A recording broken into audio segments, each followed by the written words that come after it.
أعوذ بالله من الشيطان الرجيم. بسم الله الرحمن الرحيم.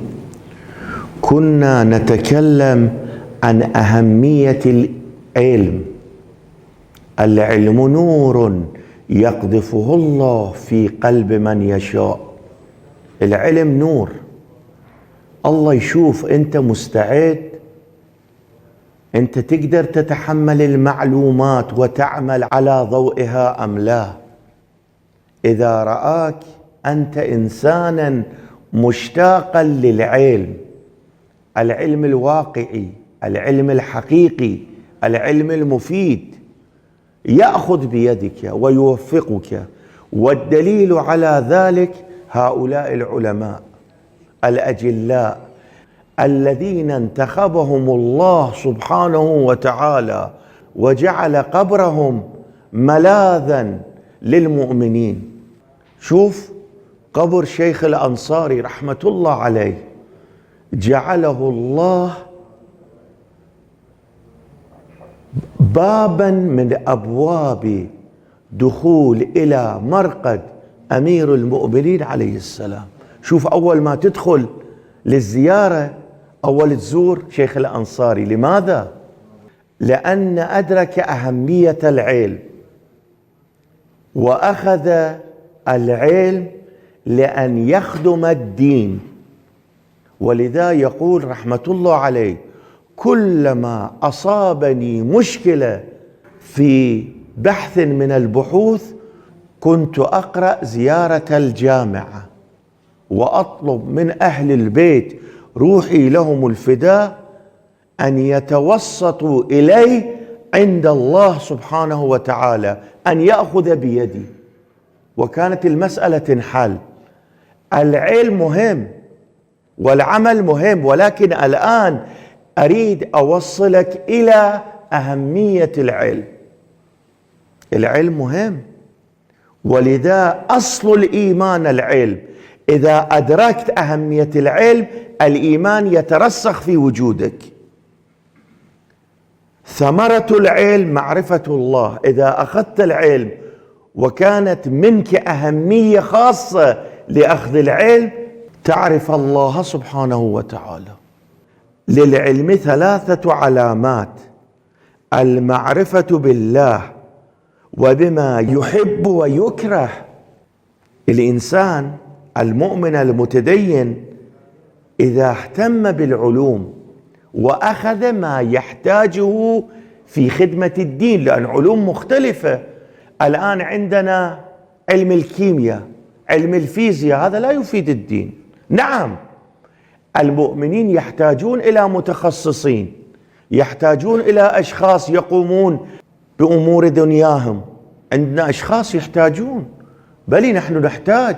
ربما الإنسان يصيبه المرض يحتاج إلى متخصص أن يعالجه، هذا لا ننكره. نعم العلوم مختلفة، ولكن نحن نتكلم عن طالب العلم، من يريد أن يصبح عالما ليخدم الدين.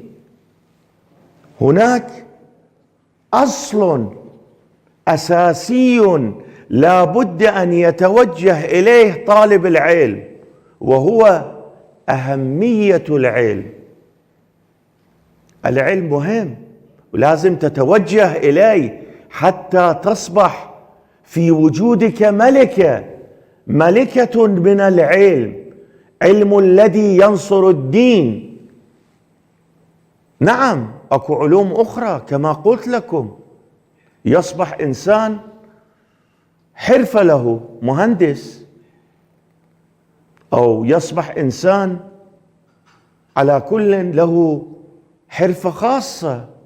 نعم هؤلاء مأجورين، وإن شاء الله إذا عملوا وخدموا الناس بإخلاص الله سبحانه وتعالى يعطيهم أجر، يعطيهم ثواب، بالنهاية يخدمون الناس. ولكن نحن نتكلم عن خدمة الدين، عن نصرة الدين. طالب العلم لابد أن أولا يعرف العلم له أهمية خاصة، والله سبحانه وتعالى ورسول الأعظم وأهل البيت اهتموا بهذا الأمر. هم ربوا جيل ربوا أشخاص بحيث نصروا الدين. أبان بن تغلب لما رحل عن الدنيا، لما سمع إمام الصادق عليه السلام لقد أوجع قلبي موت أبان. ليش؟ لأنه العلم مهم، خدمة الدين مهم. العلم والإيمان أخوان لا ينفكا قط.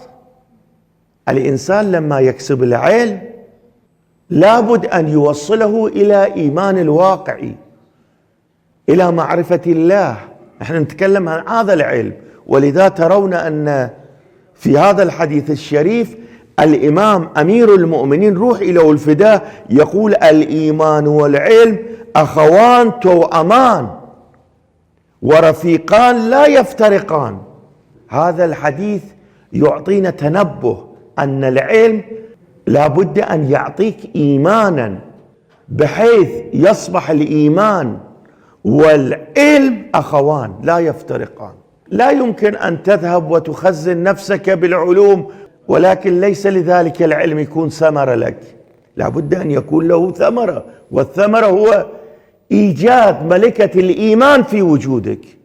العلم مع العمل، العلم مع العمل مع المعرفة، بحيث إذا رأوك الناس ينتبهون لتكاليفهم، لأوامر الإلهية، لنصائح أهل البيت. لابد يكون العلم في هذا المجال. العلم رأس الخير كله والجهل رأس الشر كله. إذا ذهبت وتعلمت ووصلت إلى أهمية العلم بحيث بجد برغبة ذهبت إلى أن تكسب العلم، هذا لك خير في الدنيا والآخرة، لأن في الدنيا تتنبه، تعرف الحق من الباطل. لما لا سمح الله جاءت معصية أمامك تقف، لا تذهب إلى تلك المعصية قط، لأنك أنت مخزون بالعلم الإلهي بالمعرفة.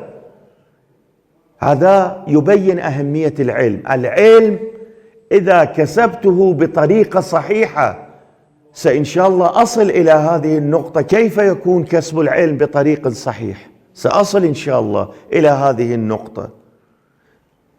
باب من العلم يتعلمه الإنسان خير له من 1000 ركعة تطوعان. الإنسان إبدال ما يتعلم 1000 ركعة صلاة يصلي. هذا الحديث عن الرسول الأعظم صلى الله عليه وآله وسلم يقول إذا باب من باب العلوم تتعلم أفضل من تلك الركعات. طالب العلم يتعلم وأهمية العلم فهو كالصائم نهاره القائم ليله. شوف أهمية العلم. وإن بابا من العلم يتعلمه الرجل خير له من أن يكون أبو قبيس ذهبا فأنفقه في سبيل الله. إن شاء الله تروحون للحج في جهة الصفا أكو جبل اسمه أبو قبيس. طبعا الآن الجبل عزلوه، ولكن قسم منه موجود. إذا هذا الجبل يصير ذهبا تنفقه في سبيل الله، يقول الرسول الأعظم إن بابا من العلم يتعلمه خير له من أن يكون أبو قبيس ذهبا فأنفقه في سبيل الله. سبحان الله. طالب العلم فهو كالصائم نهاره القائم ليله. شوفوا أهمية العلم، شوفوا الله والأئمة روح إليهم الفداء ورسول الأعظم كيف يرشدنا لأن نهتم بالعلم. إن شاء الله نستمر بالكلام بالجلسات الآتية، والحمد لله رب العالمين.